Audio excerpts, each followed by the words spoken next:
Mas Prabowo yang saya kenal. Sepenggal cerita kawan saya peringatkan, cerita ini mungkin membosankan buat sebagian kalian. Abaikan. Buang keselokan. Namun, jika menarik buatmu, pergilah ke dapur dan seduh secangkir kopi. Oh iya, jika Anda menduga artikel ini memuat motivasi terselubung saya kepada Presiden, maka Anda salah besar, karena lidah saya tidak terlalu lihai untuk membual. Anda paham yang saya maksud, bukan? Cerita ini saya tulis sebagai refleksi masa lalu di tengah-tengah kegaduhan politik Republik hari ini.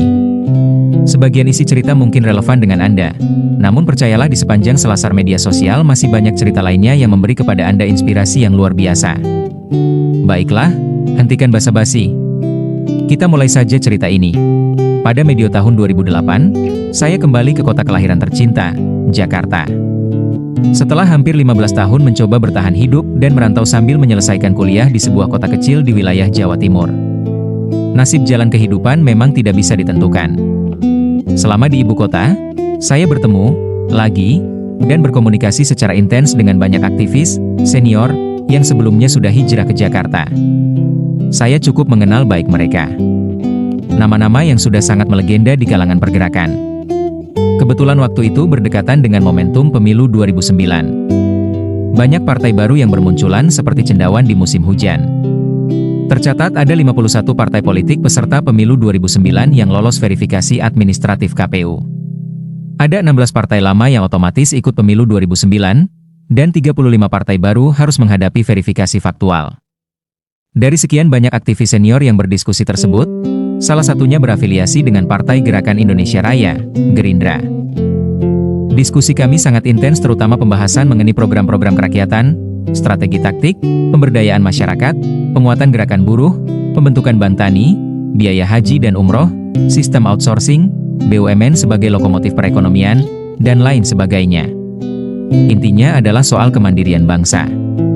Sebuah diskusi yang sangat berkualitas dan memantik semangat patriotisme kepada siapa saja yang masih mencintai Indonesia. Sejak saat itulah, saya yang saat itu hanya seorang aktivis lokal mulai tertarik dengan hiruk-pikuk politik nasional. Saya mulai aktif dan bersemangat bergabung dengan Gerindra, yang waktu itu nama Prabowo bahkan belum muncul di dalam susunan kepengurusan, baik di jajaran Dewan Pembina, Penasehat, apalagi sebagai Ketua Umum. Singkat cerita di tahun 2009, untuk pertama kalinya saya bertemu secara langsung dengan Prabowo Subianto. Saya menyapanya dengan Mas Bowo.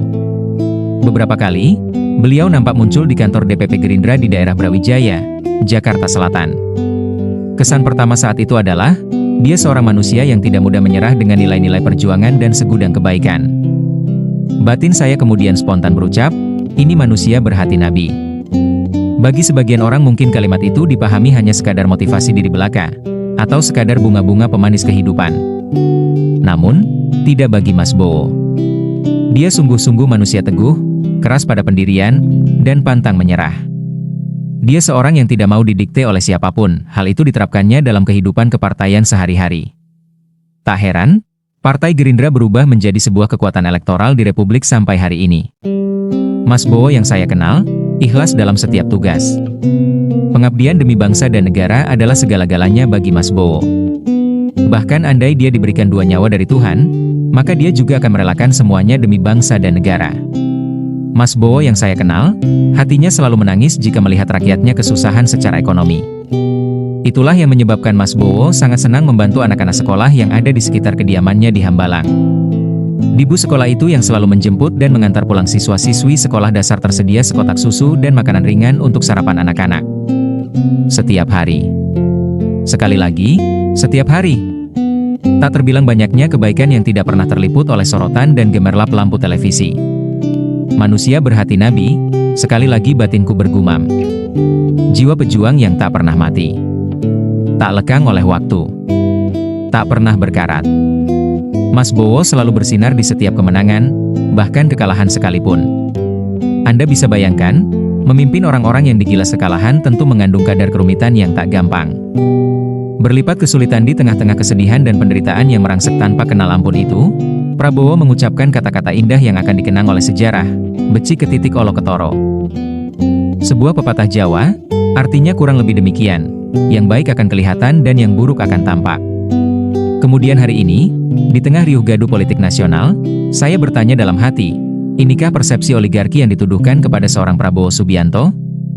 Manusia serakah, tidak peduli pada kemanusiaan, menumpuk harta demi kepentingan pribadi, memperbanyak proyek dan mudah mengampuni koruptor, perusak demokrasi langsung, dan seterusnya. Bagi manusia yang masih memiliki hati dan akal sehat, tentu punya segudang jawaban dan argumentasi tentang tuduhan itu.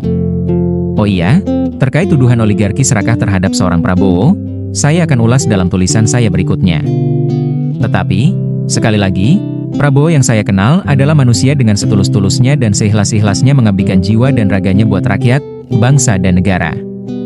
Seorang manusia yang teguh dalam nilai-nilai perjuangan dan pantang menyerah sampai ajal menjemputnya. Tak terbantahkan.